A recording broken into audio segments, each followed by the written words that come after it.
I am a community developer.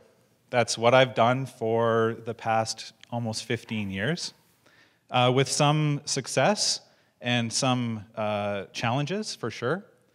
And what I'm here today to tell you is that I kind of suspect that what informs the basic principles, tenets of community development is wrong. And I've given this a tremendous amount of thought, and one of the main principles of community development, what we're asked to do or what we're told to do, is to look to the past at models of community and try and implement that in the future, in today and in the future.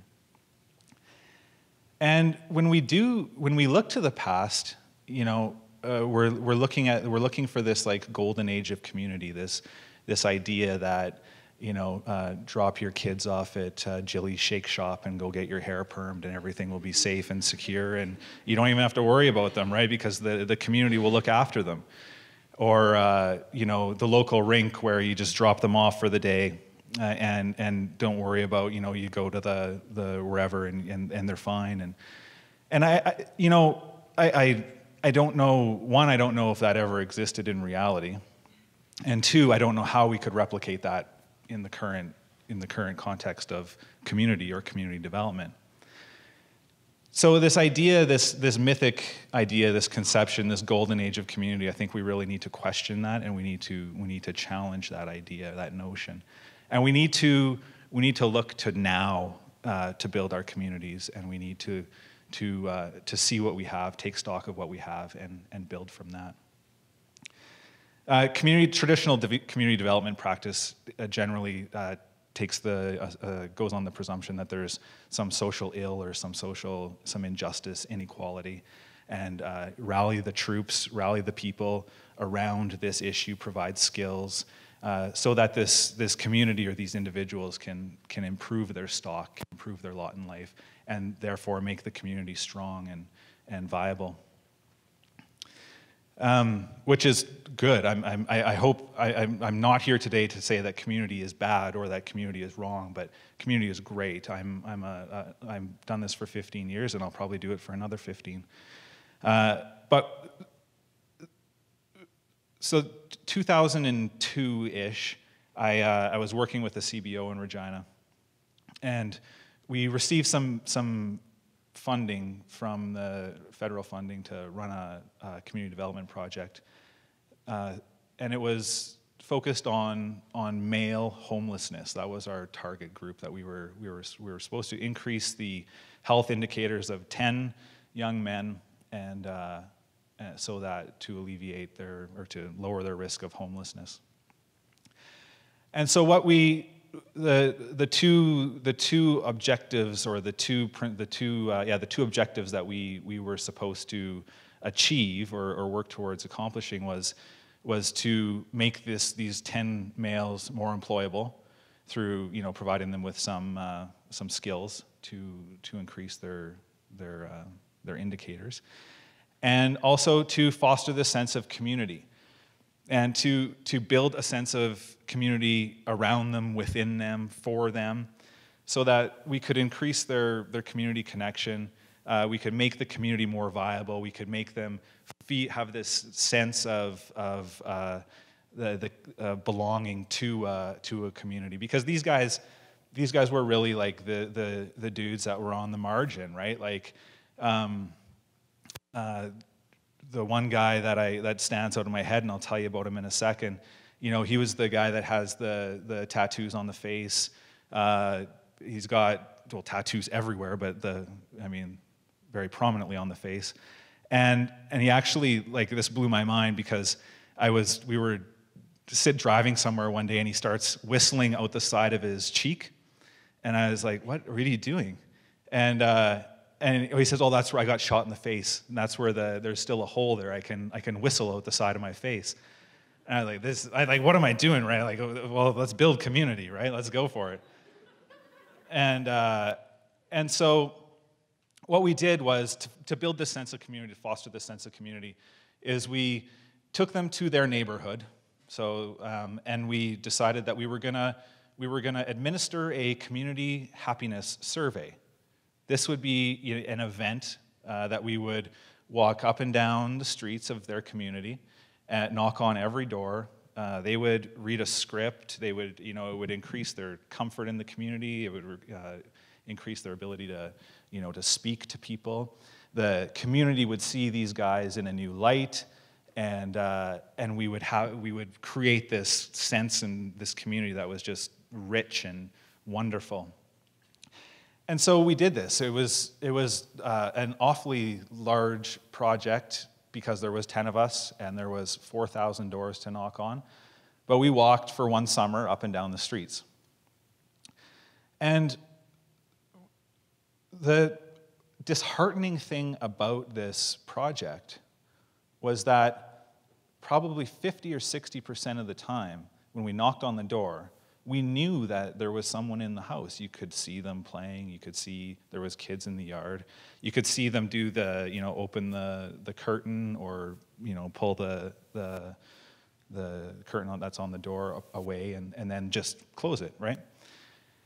And so in my head, I was like, oh, this is really, it's backfiring. Like, we're doing this and it's not, and the reason why I say it's backfiring is because the young men that we were working with, you could really see that they were not feeling connected to their community. Rather, it was reinforcing the fact that they are on the margins of this community. They're not engaged. And so there was like this notion that we had to it was like, oh my goodness, now I have to do a self-esteem class because this isn't working. It's abort, but we can't because we have this obligation to do this, to run this survey. By the way, the survey was, the data that was obtained it was not reliable, not valid. It was more of, that was just secondary. It was about these connections that we were trying to foster. And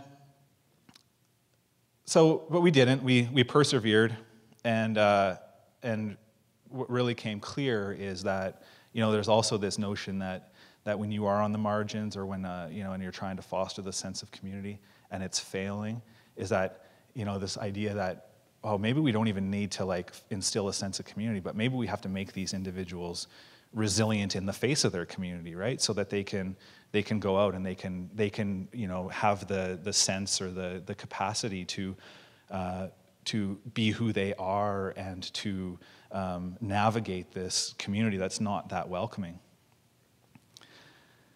So this fella that I was working with, we'll call him Dave for today. Dave with the tattoos and the whistling cheek. We were walking. He was my partner. We did it in pairs, so he was my partner one day, and we're walking in the neighborhood, and we come to his house, and it's hot. It's the middle of summer, and we've been walking all day, and so he says, I need to change my shirt. I'm like, fair enough. Go change your shirt. So I'm walking. He goes in. He's taking a long time. And I'm just milling about beside his house. And I get to the corner of the house, and I see in my peripheral that there's a couple of dogs. And they're big dogs. They're his dogs. And they're chained up. So I'm like, okay, this is fine. And then they go for it. They both lunge, and one of the chains snaps. And so I'm like, it's instantly, I always have these I fantasize in my head that I could take on wild animals and these unreal challenges, but in reality, it was no fight instinct. It was just complete flight. And so I started running. And as I ran, I wasn't walking. As I ran past the door, or I was approaching the door to the side of his house, this Dave, he kicks open the door, and he has a handful of bologna in his hand, and he throws the bologna, and I run into the house. And we didn't say anything to each other. He was making a sandwich and putting on a shirt, and that was just a normal thing that just occurred, but it wasn't. And so I never really gave it much thought. And I was thankful that I wasn't mauled. But after some time had passed, and after I had been in this business for a few years, this is a story that I always would reflect on, or reminisce on. And what I've come to realize, and the point of that I will get to, but what I've come to realize is that juxtapose the project, the community happiness survey project, where we have this solid foundation of community development and these principles that we're trying to achieve, and juxtapose to this relationship that Dave and I have created. And the real community lies in the space between him and I. And not over here where we were trying to force something that didn't actually exist, or the parties involved weren't ready.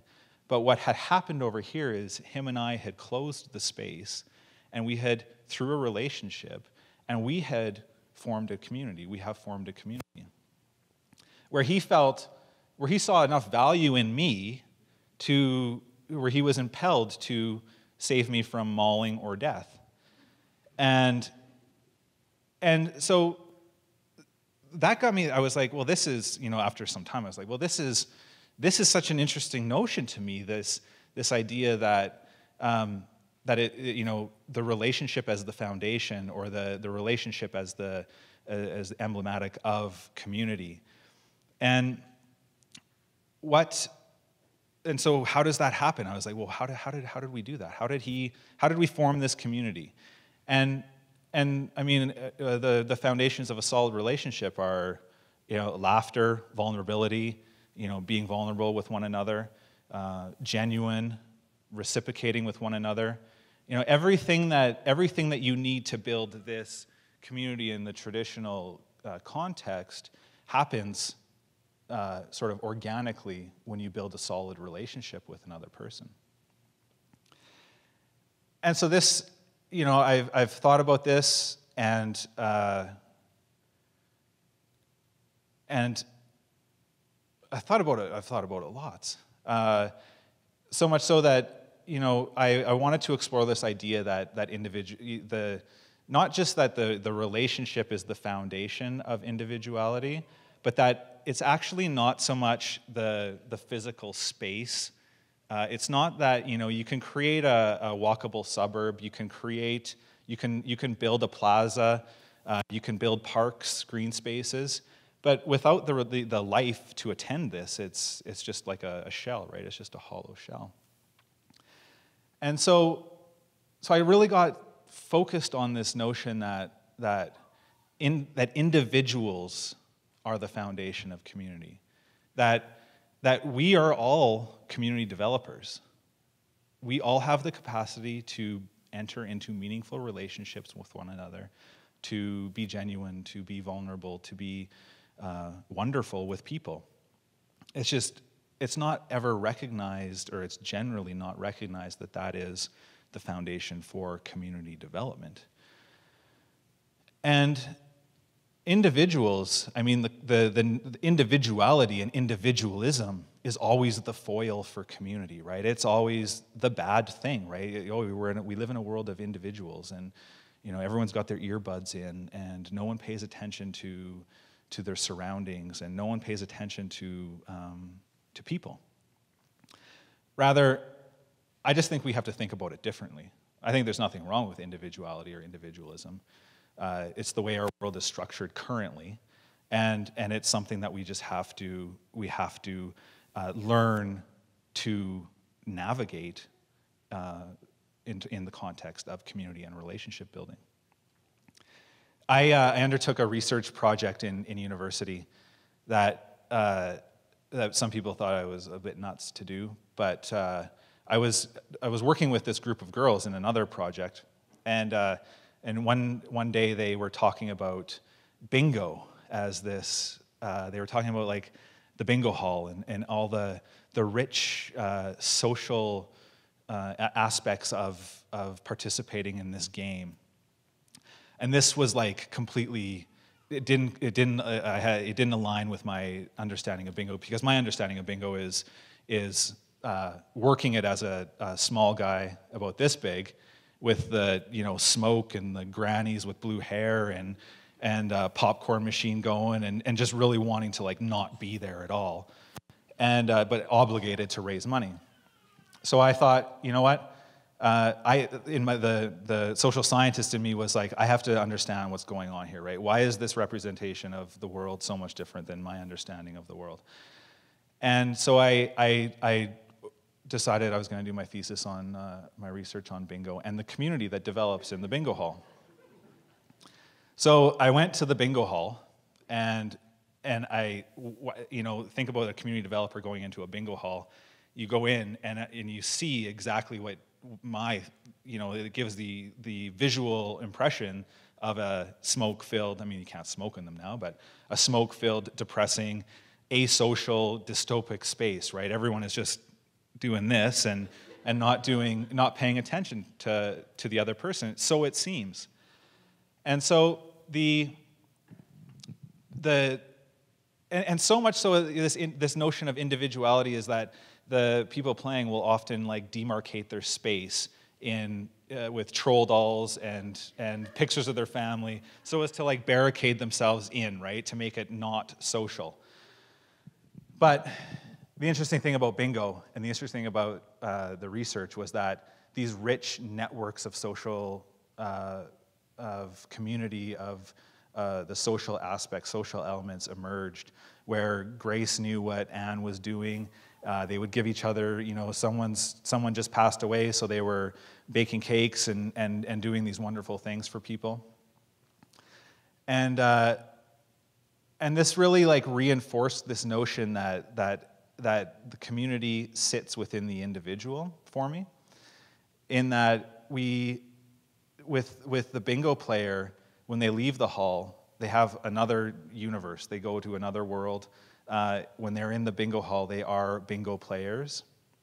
And it's like they put on their bingo playing hat, and that's their community for the day. So it's this idea that the community sits within us, and it floats, and it's as diverse as our experiences are.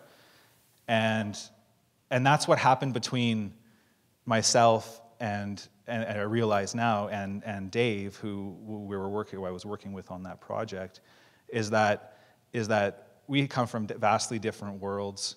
We have different experiences, but for that day, through a solid relationship, we came together and we built community. So, like I said, I'm not here to say that community development it's great. It's a fantastic thing. We need to build communities. We need to live in these rich societies, communities. But what we need to do is we need to recognize that you are all community developers. We are all community developers. And we need to be okay with that. And we need to be nice to one another. We need to be genuine with one another. We need to share. We need to reciprocate. And most of all, I think we need to laugh, because so much starts with that laugh with another individual. Thank you.